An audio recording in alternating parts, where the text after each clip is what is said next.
Ladies and gentlemen, we are ready to start our culinary presentation and degustation of old Polish dishes prepared on the basis of recipes from the first Polish cookbook, historical cookbook from 17th century. I am Jaroslaw Dumanowski, historian and researcher working on the food history.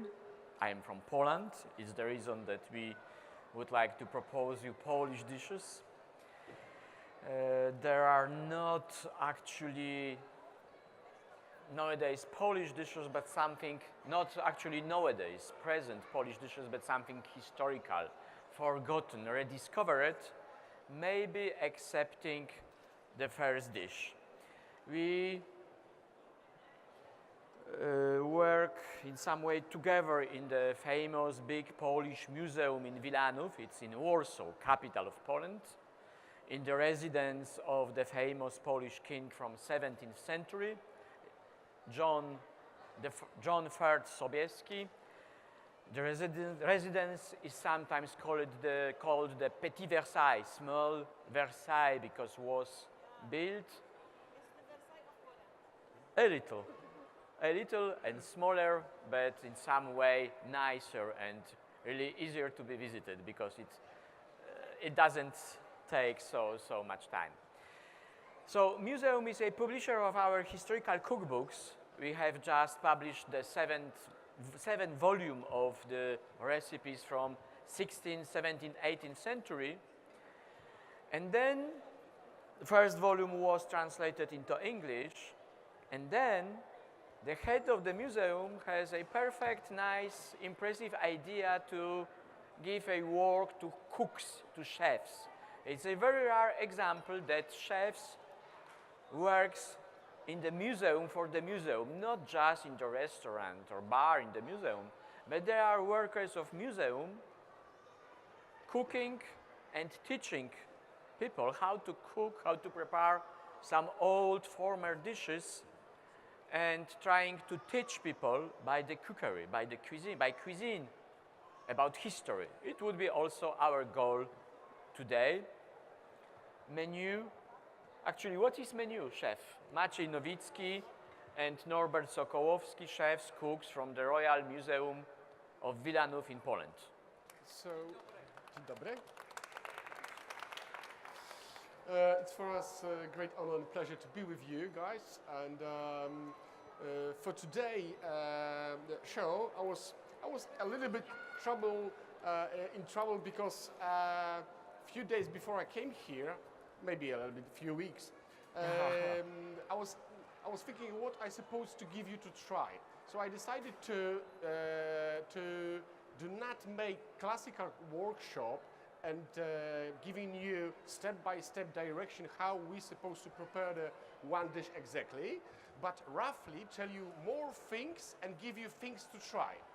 I think it's a good option that you will have small bites of Polish taste, exotic sometimes even for Polish people, because this the modern cuisine is way different that out of the things which Jan Sobieski used to eat. It's about taste, aesthetics and look. So today, as Professor Dumanowski mentioned, just one dish is not from 17th century. It's chlodec, or these days we call it chłodnik, which is simply cold soup. The cold soup during the very hot Polish summers, very hot Polish summer, it means that we got 27 degrees. For you guys, it's a piece of cake. I think you guys dealing with this all the time. In Poland, when we got 30 degrees, everybody's dying because it's too hot. So my mom and every single mom or grandmom used to prepare chłodnik, which is natural yogurt with cooked beets with water out of the cooking these beets. That's why it's that beautiful color. Also with radish, cucumber, sometimes horseradish. It's pretty easy, pretty difficult to get one here. So I couldn't find any in the shop. So we'll be without horseradish. Sometimes with mint, sometimes with other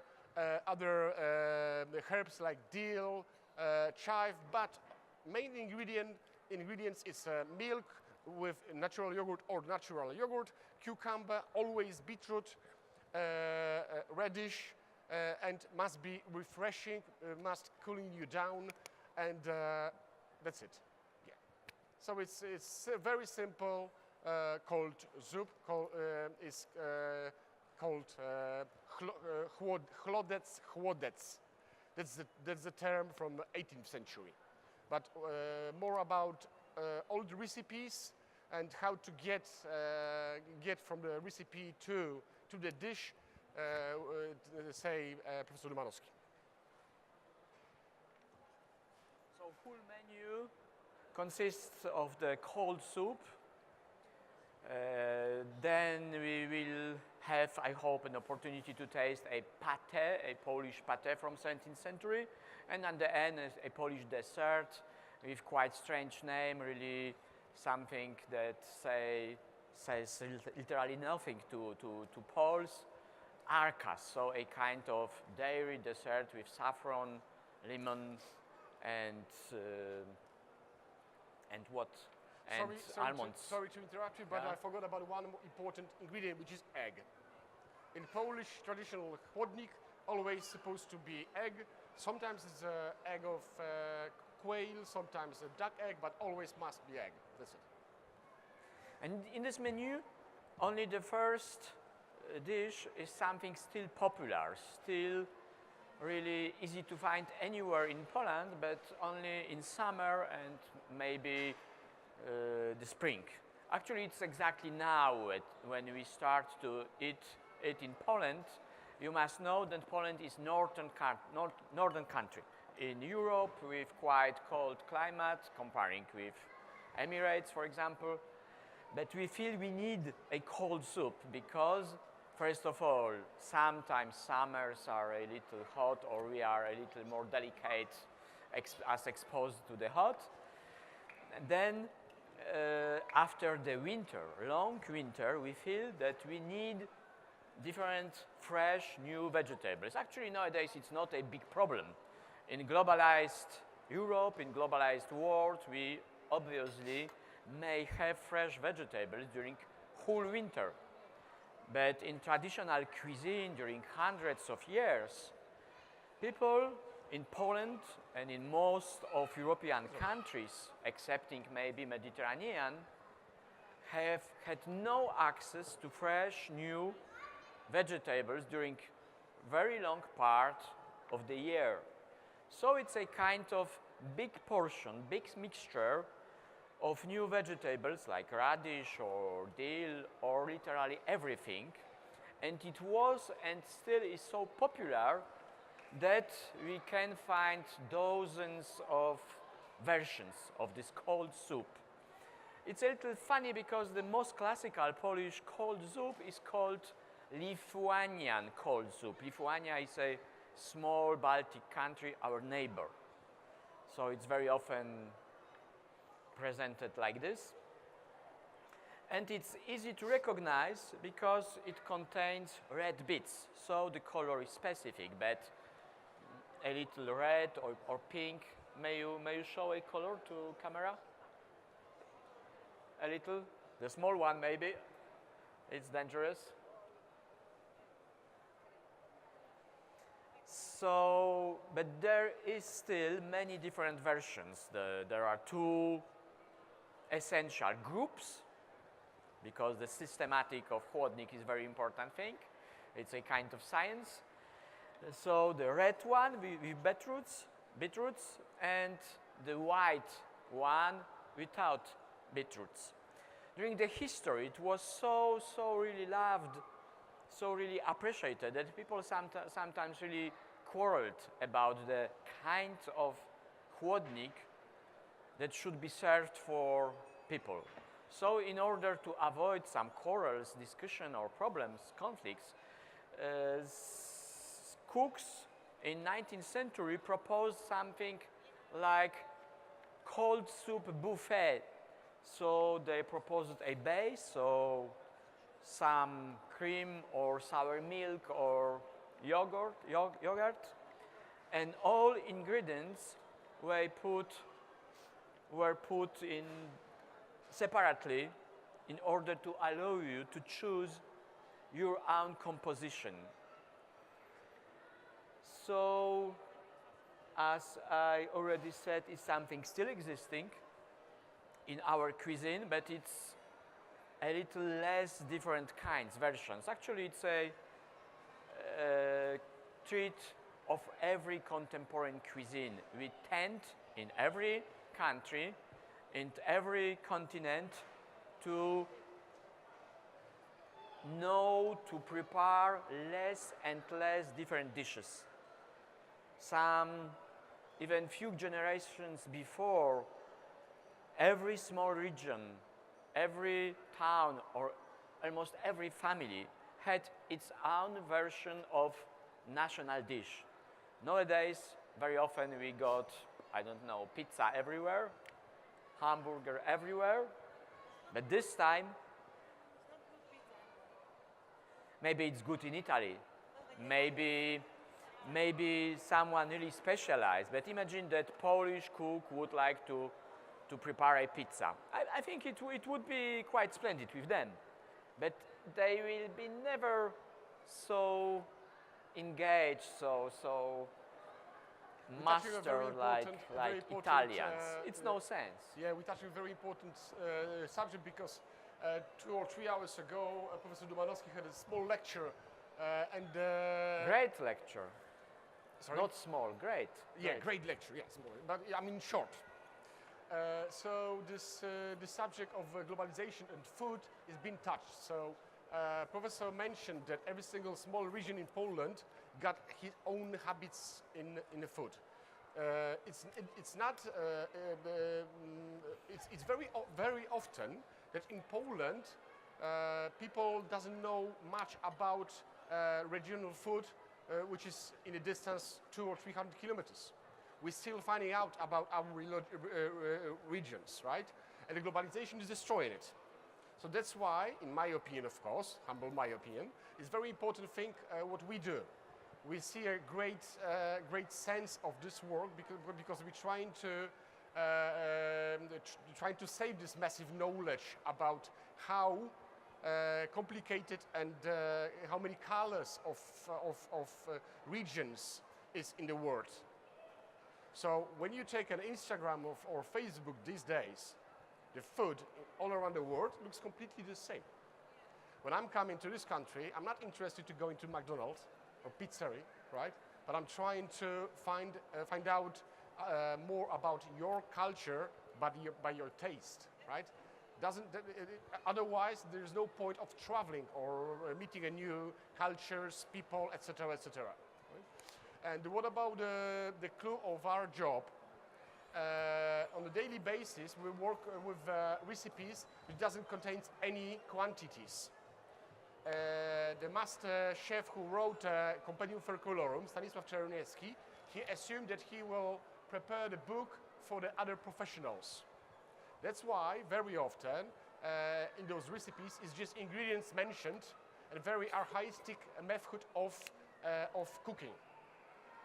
He thought that he will prepare the book for the professionals. That's it. So it's sometimes very interesting, but sometimes very hard to find out exactly what he was thinking, how the taste looks like. So, for example, if you got a recipes for a fish and 4 or 5 ingredients mentioned, so take as much as you want, right? So what does it mean?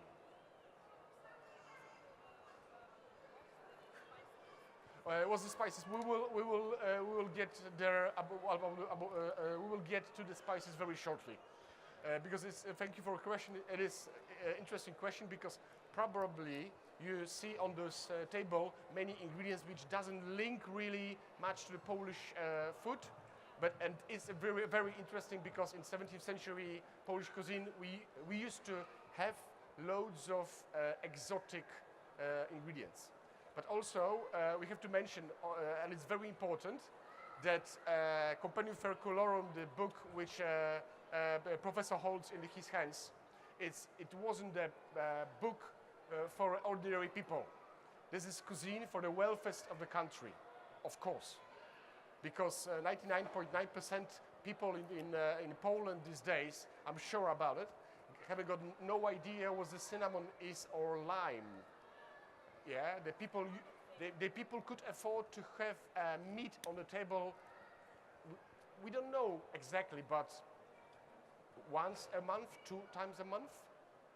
So roughly 200 days a year, people haven't been allowed to eat meat because of their religious purposes. So, and those days, 17th, 18th century, of course, Poland was a very religious country, so people haven't been allowed even to touch a butter. That's why Polish cuisine in this time is well known out of the fish recipes, especially sweetwater fish recipes, carp, sturgeon, perch, pike perch, etc., etc. But what about Polish recipes abroad and in France? Professor will say, especially in France. So maybe I would like to remind you once again that it is still popular dish in Poland, and it's maybe the oldest known version. We have used a 18th century recipe, which is quite similar to nowadays dish, but like this we would like to start to introduce you to the history of Polish cuisine. That is quite good and really deep question concerning spices will introduce us directly to 17th century, because this cold soup is quite delicate in its taste. There is no exotic spices here. There is no this principle of contrast of tastes. But if you read any recipe from this 17th century cookbook, you may easily recognize that it's full, that almost every dish is full of very different, very hot and very contrasted spices. So they were exotic oriental spices like ginger, saffron, cinnamon, nutmeg, cloves.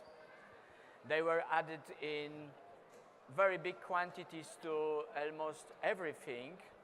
And in 17th century, it was already quite archaic in Europe, because exactly in the middle of 17th century, so-called classical haute cuisine was invented in France. Actually, it was first really European cuisine, because medieval European cuisine was a mixture or heritage of ancient Rome cuisine, some traditions from Northern Europe, especially from German tribes, and what is quite maybe surprising for you, it was a heritage of Arab influences, especially this a really love for exotic spices, including sugar.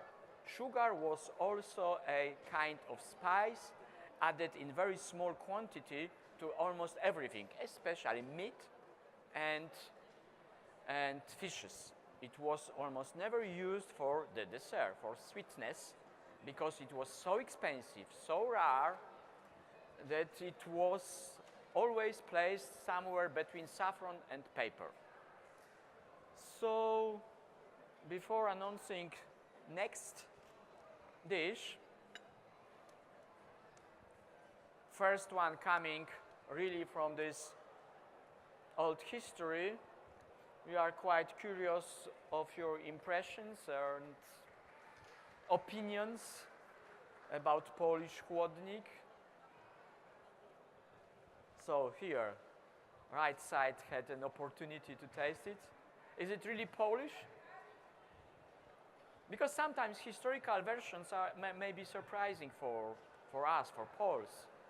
But we think that it's also instructive in some way. So we work in the museum for museum, me as a historian researcher, they are as cooks, chefs, and for us it's rather a task to teach people, to introduce people to the history. And not always people wish to learn history by dates, names, events, battles, wars. By presenting food, we introduce people to the culture, to the taste, aesthetics, to the history of religion, to the different techniques, skills. So I wouldn't like to talk about next dish before you have an opportunity to taste it, because it's one of the most important principles of teaching, that we should always talk about what we see. In this case, we are quite happy because we may experience not only the image of food, but also the taste of food, so food itself. Tasty? Good.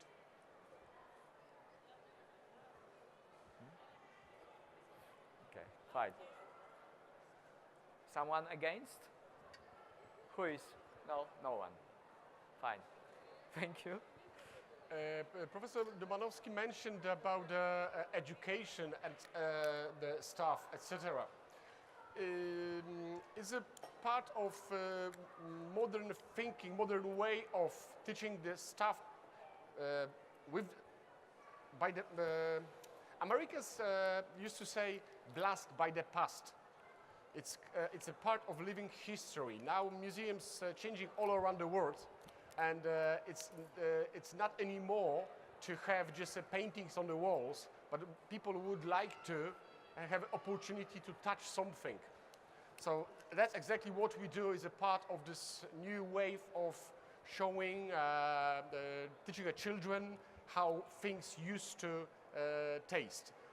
Because if somebody will try a food, he will start asking why it tastes like this, where this ingredients coming from, etc., etc. So we do the stuff which is pretty modern way of teaching a history. And what about the second dish? It's called Polish pate, but the name out of the historic books is alla putrina. Alla budrina albo alla putrina. Strange name, it's coming from Spain.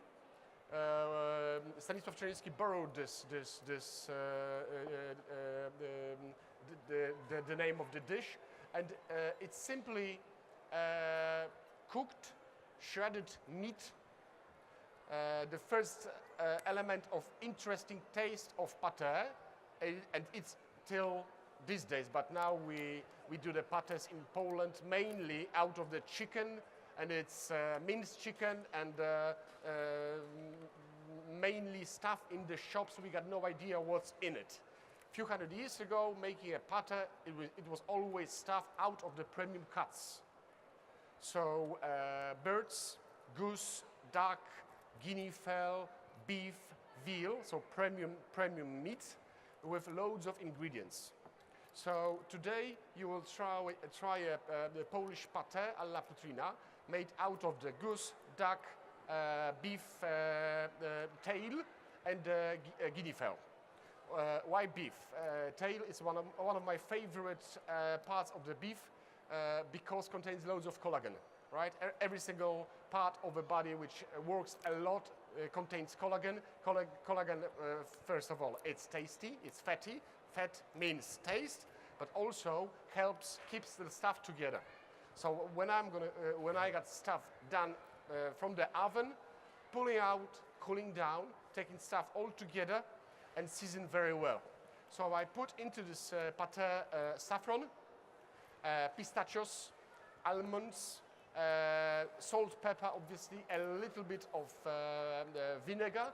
If somebody is allowed and would like to try, you can put a little bit of wine, the dry one or semi-dry. Mix very well, put it in the form or a pate form, and bake it. That's it. It is quite hard work. It is a long process, but I think I think it's worth it. And we're about to serve this with carrot puree, but the traditional name for the dish in the history, I can't remember when it's coming from. 18th century, 19th century recipe. Don't remember our 18th century. Yeah. 18th century. It's called confitura z marchwi, which is carrot jam. Strange name, but it's simply cooked carrot with honey and cinnamon. So it's like kind of spread for bread, kind of hummus, hummus-like. And also we will serve this with pickled radishes. It is a big thing now these days in modern gastronomy to pickle up absolutely everything. We used to pickle in Poland not because it was fashionable and trendy, but we have to preserve food somehow.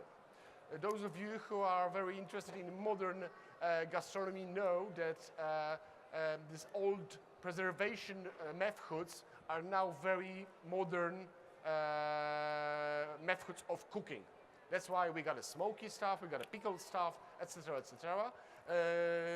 But I don't think that we are able to make something new because everything was in the past. Everything, absolutely. Even pickled tomatoes, which is also the part of our culinary tradition by the Mennonites. Pickled cucumber, this is the most famous stuff from Poland probably, and pickled cabbage, but we used to pickle a lot, even radishes.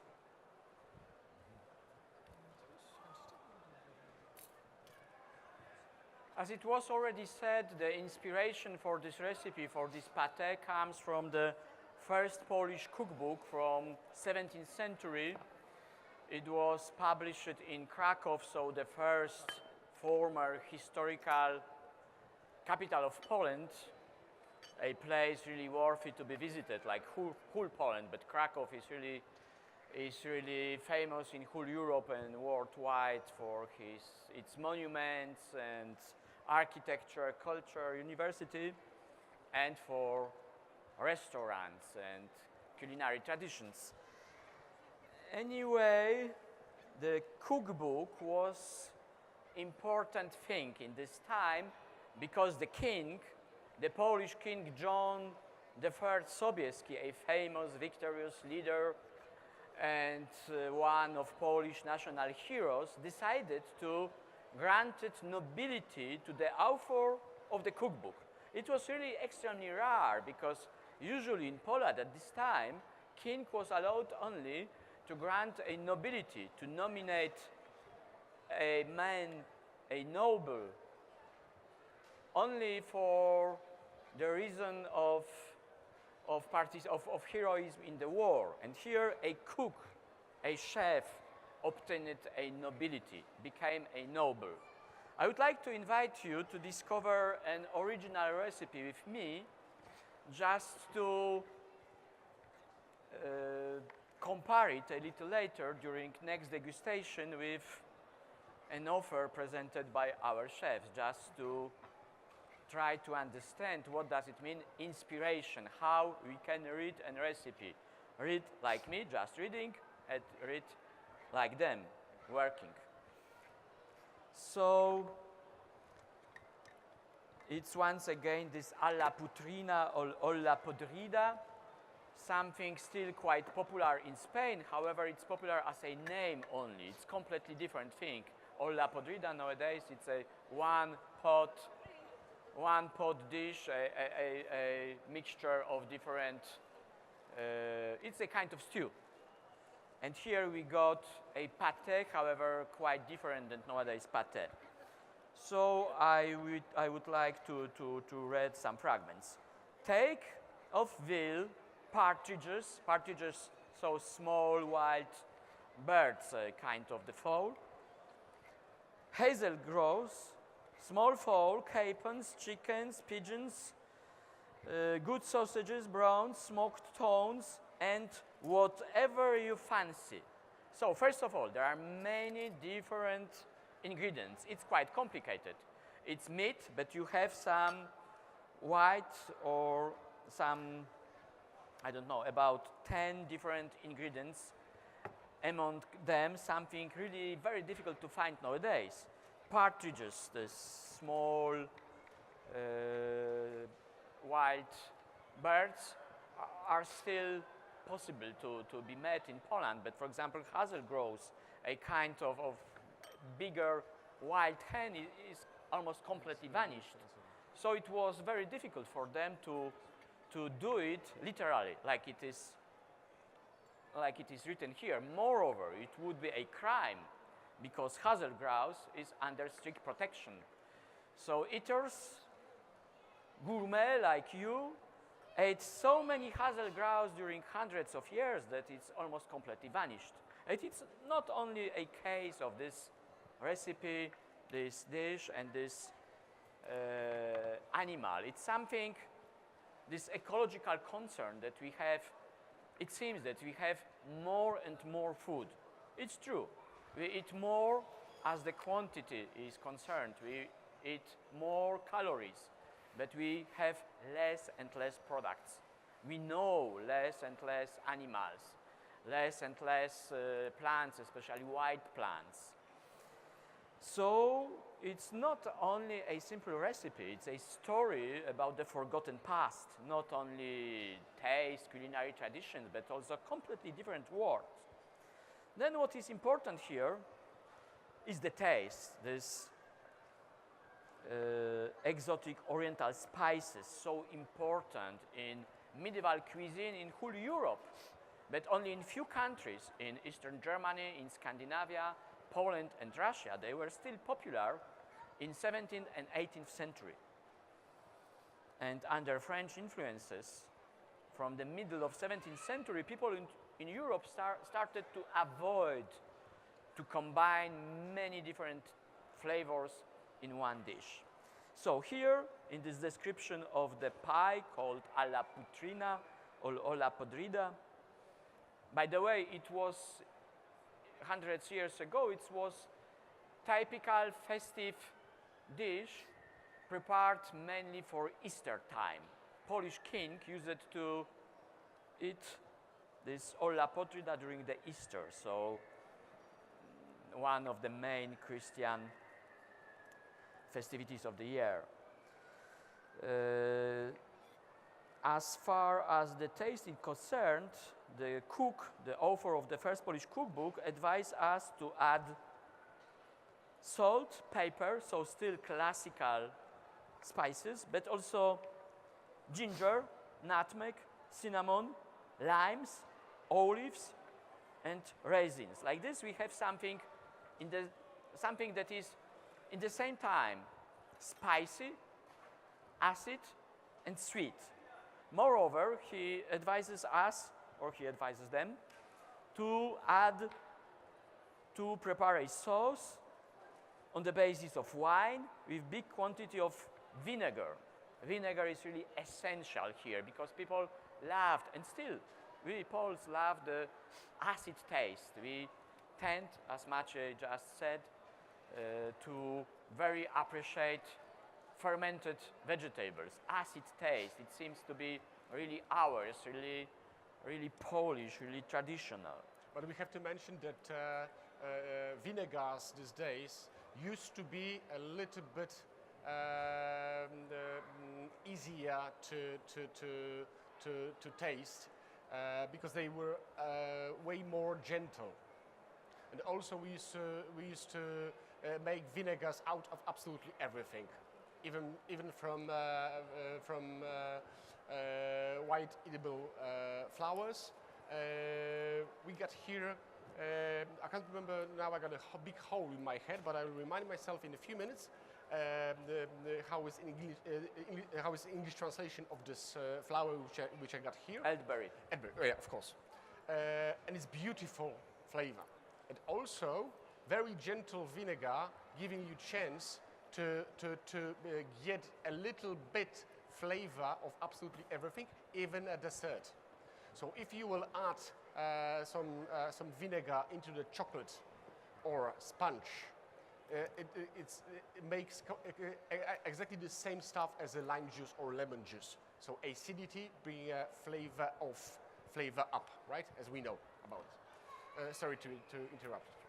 So the modest vinegar appears here as very important ingredient. I think that you all know what vinegar is. You know maybe some luxurious versions of vinegar like balsamic vinegar from Italy. Very often it's not really luxurious because the quantity of the true balsamic vinegar produced in Italy is very small, the true one. Very often we obtain an ordinary vinegar with sugar simply, with brown sugar. But during hundreds of years, the art of producing a vinegar was very appreciated because in the quite cold climate in Poland or Scandinavia or Germany, in Northern Europe, vinegar was really a necessary product. You could not survive winter in these cold countries without two essential products, salt and vinegar, really necessary to preserve your food, to marinate it, to pickle, to ferment vegetables, fish, or meat. So in our cookbooks, in last 2 volumes, we have the main group of recipes are recipes for vinegar. Vinegar were produced at home by every housewife, and there were hundreds of different types of vinegar. What actually is vinegar? Vinegar is, at the beginning, is an alcohol, a very weak alcohol, fermented once again with a big excess of the air, of oxygen, in order to obtain vinegar. And it depends on the main basic ingredient what you obtain. Here you got vinegar made on the basis of elderberry flowers. Elderberry, it's quite popular, a little forgotten, but still growing almost everywhere in Poland. Small tree, giving very nice flowers and very nice berries. Both are were really widely used in traditional cookery, but you can, and people use it to produce vinegar also with the petals of rose or with different wild fruit, berries, or different flowers, herbs. They used to melange different vinegars, then treated it like medicaments, or they simply drank it because it may be, for example, here you got something. Once again, an effect of our research, historical research. We not only propose some lessons in museums, some degustation, but some small producers, some artisans in Poland started to use our recipes in order to obtain an exceptional product. Historical product that could be sold in the museum or good restaurants, product that could serve as a souvenir, something really ours.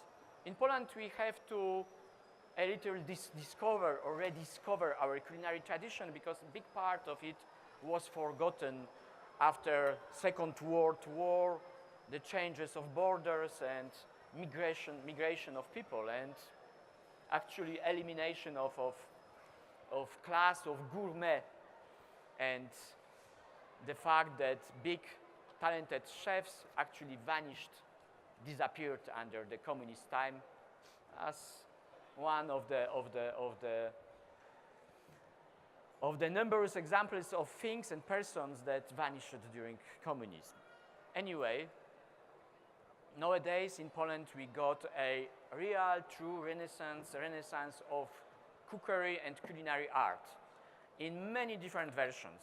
There are many very modern restaurants using the newest solutions and inventions of molecular cuisine, science, but more and more Polish chefs discover the nature, wild food, forgotten ingredients. They try to enrich our diet. They try to use also history in order to present something typical. For example, we got a very good friend in a big Polish castle in Malbork. Malbork is the Marienburg in the northern Poland.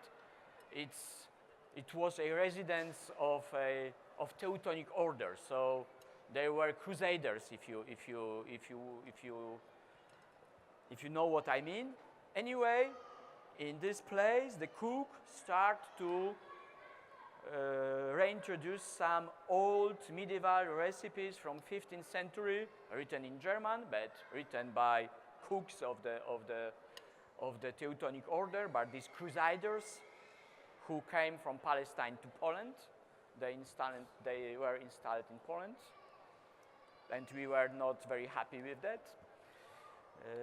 Anyway, they still loved Oriental spices that they used to eat, consume in Palestine or in the Middle East. And they still, as another crusaders like Templars, for example, in France, they use it still to order this Oriental luxurious food, spices in Europe.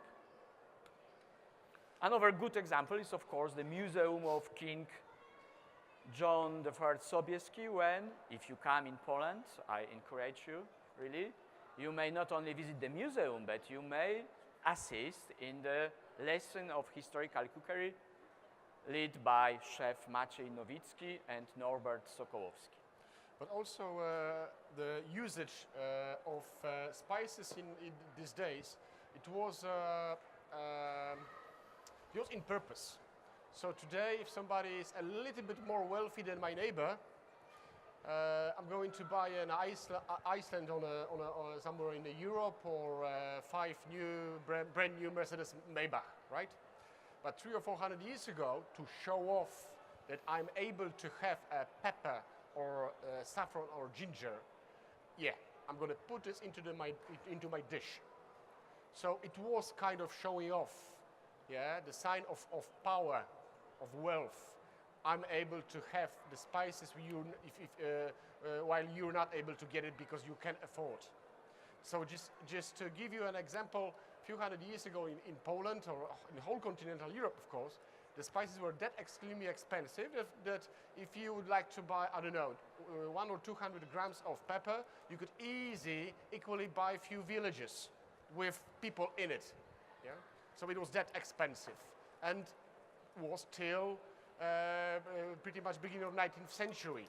All goods which been coming from this part of the world, or Asia, or other far places, were very expensive in Europe, including obviously stuff like chocolate, coffee, tea, etc., etc. So a few hundred years ago, only pretty much the wealthiest part of a society, prince, queen, whatever, very wealthy people could afford to drink, for example, tea or chocolate, something which is absolutely cliché for today, these days. So as I mentioned before, we got the pâté about ready to go. I will repeat what's on the plate. A la budrina, which is very traditional Polish pâté, with loads of ingredients in it, different ingredients, and this is also quite interesting stuff, because from our modern feeling of taste, it could be a little bit messy, because these days, according to postmodern style of taste, we're not supposed to have more than 3 strong flavors in one plate. A few hundred years ago, it was kind of funky, messy style, right? I can afford, so I will throw it into this dish, everything what I got, but must be expensive. So sometimes it's very hard to work with old Polish recipes, because you have to be very careful with those ingredients. This is flavors far from the modern one. So opinions about food it's a whole range of opinions, from perfect to uneatable. So I'm really keen to see your faces. Alla Petrina is about to be served. This dry stuff on the top of the pate, it's the dry salad, leaves, and also chips out of the parsnip root. I don't know, did you guys know here parsnip, but in Europe, in Poland, it is big thing. The parsnip, which was traditional root in Poland, saved us many times from starvation. The same as potatoes, Jerusalem artichoke, and a few other vegetables. So enjoy your pate.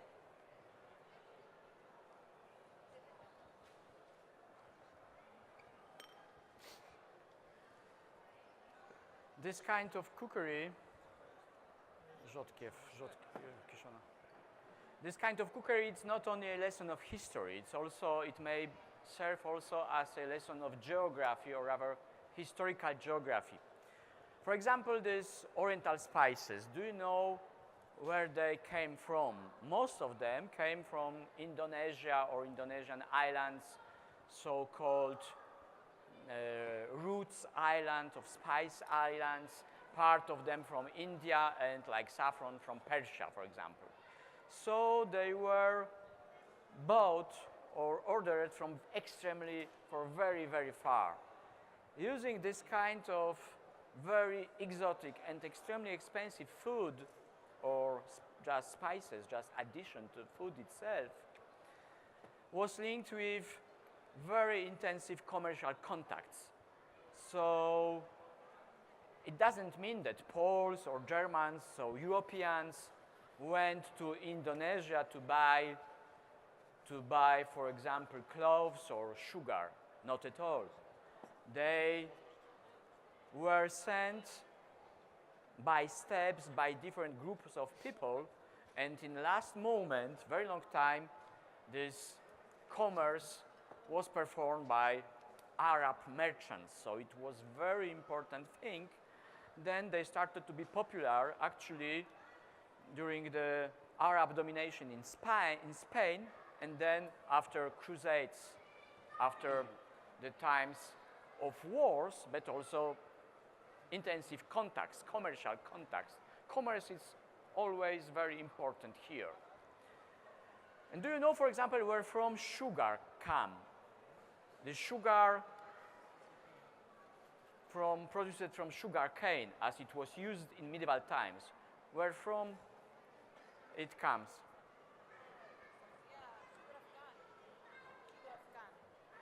Of? Yeah, from cane, not beet. Nowadays in Poland we use sugar from beetroots, produced in Europe from 19th century, but cane sugar historically is something what originated from New Guinea, but only in India and China they started to produce sugar from this wild plant, and step by step it started to approach to Europe. Arriving in Europe, so in Byzantine Empire, only in 7th century, so in the beginning of Middle Ages. It was really a big problem for Europeans. Why? Because Christianity was established as a certain system, organization, as a church in 3rd and 4th century, some few hundred years after Christ. In this time, Christian bishops in the Roman Empire established some customs, some customary laws, among them the rules of the fasting. What is allowed, what is not allowed during fasting time. And fasting was not only Friday, like it used to be nowadays among Christians, but also Wednesday and Saturday. So it means it was almost a half of week, almost a half of year. So the principal rule is quite simple. You are not allowed to eat meat and dairy products, every meat products, in fasting days. But imagine that the system is closed, the system is perfect, and one new product arrives, sugar. What does it mean?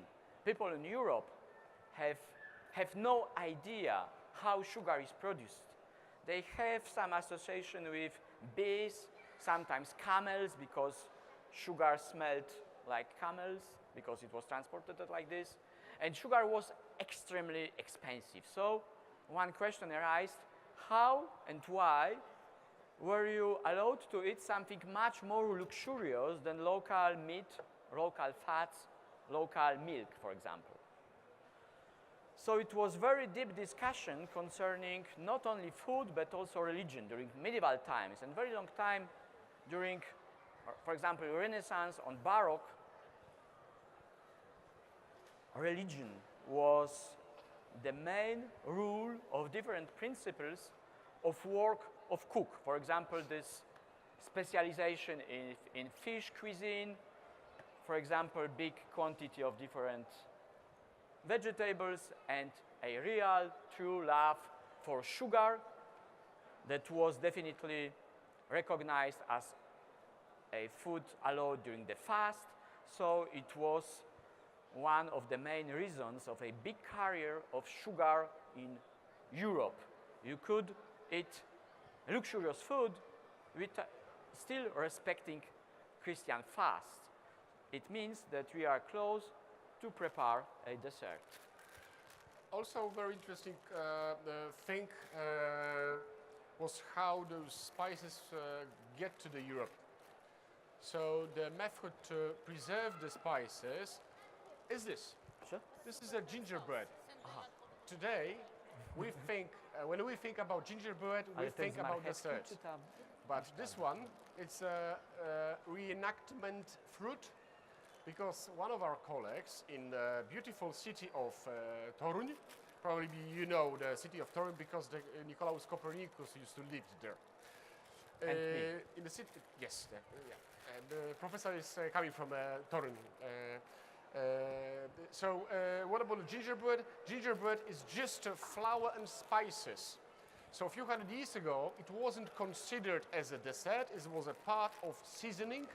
So this stuff used to be put by the fellas at the end, 17th and 18th century as a spice to fish, to meat, and it was considered, of course, as a luxury stuff, right?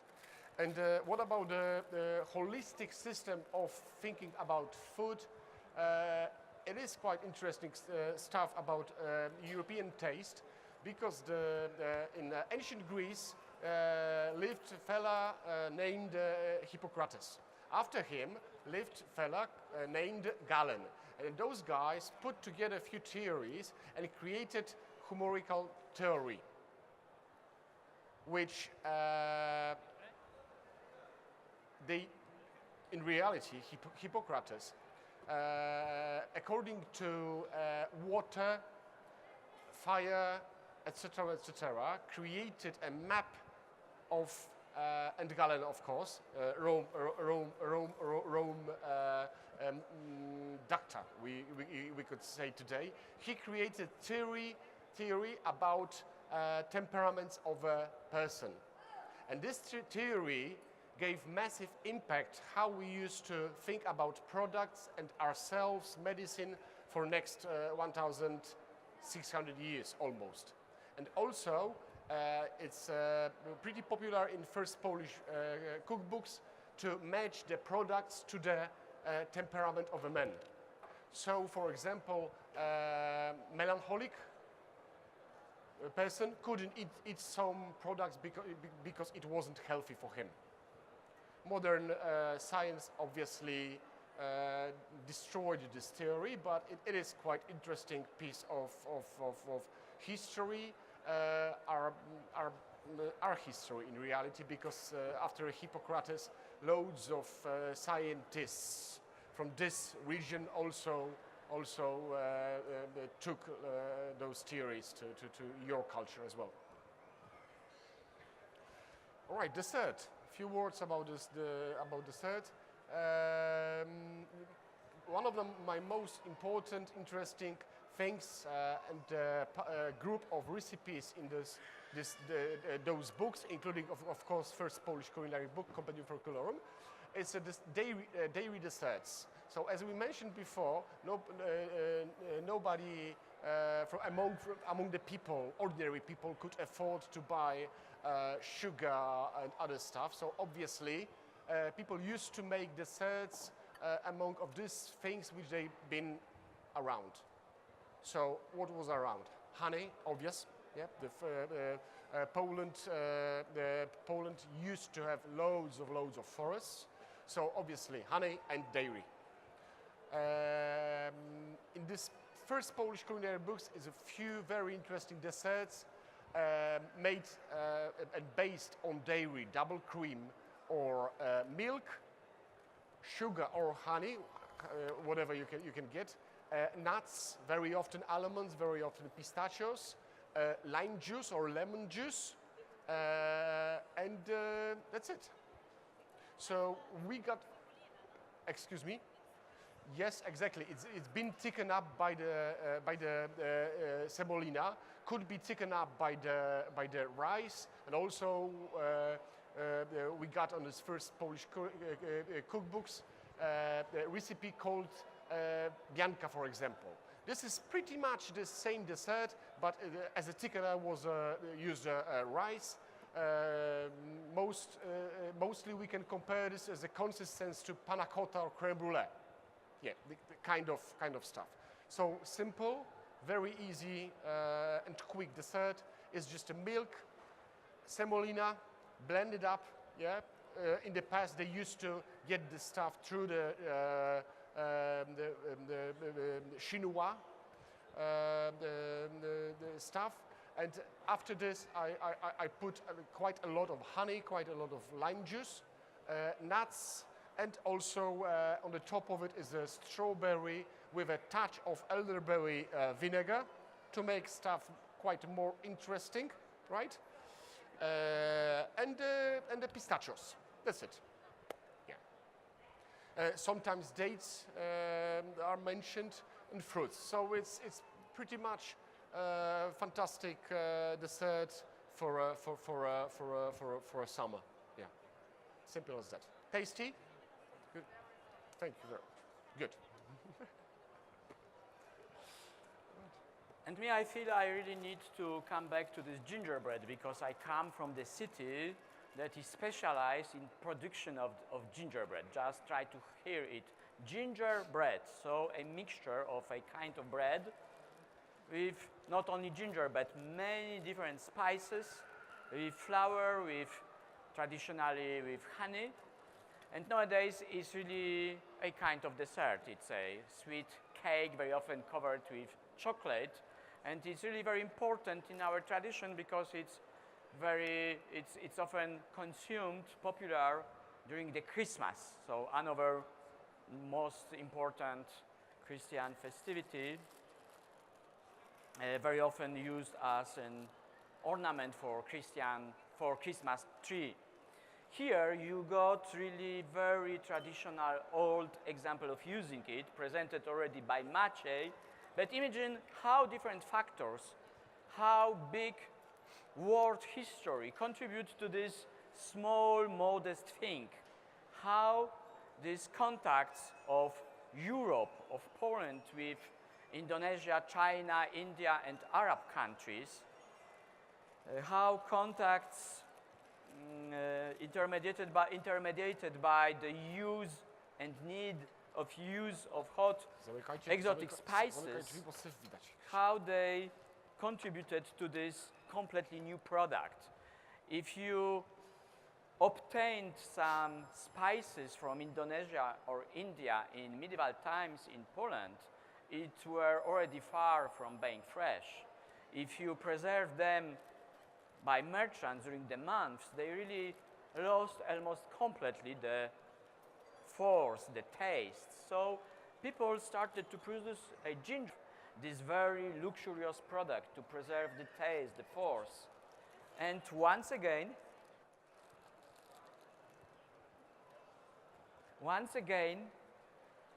it's rediscovered by contemporary artisans, and our friends introduced this product as a souvenir, as a product for restaurants, in order to propose a kind of historical, exceptional cuisine.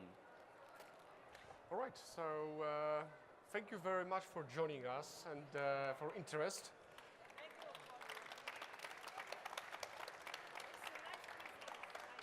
So come to Poland, come to Warsaw Wilanów Museum, and obviously to Toruń.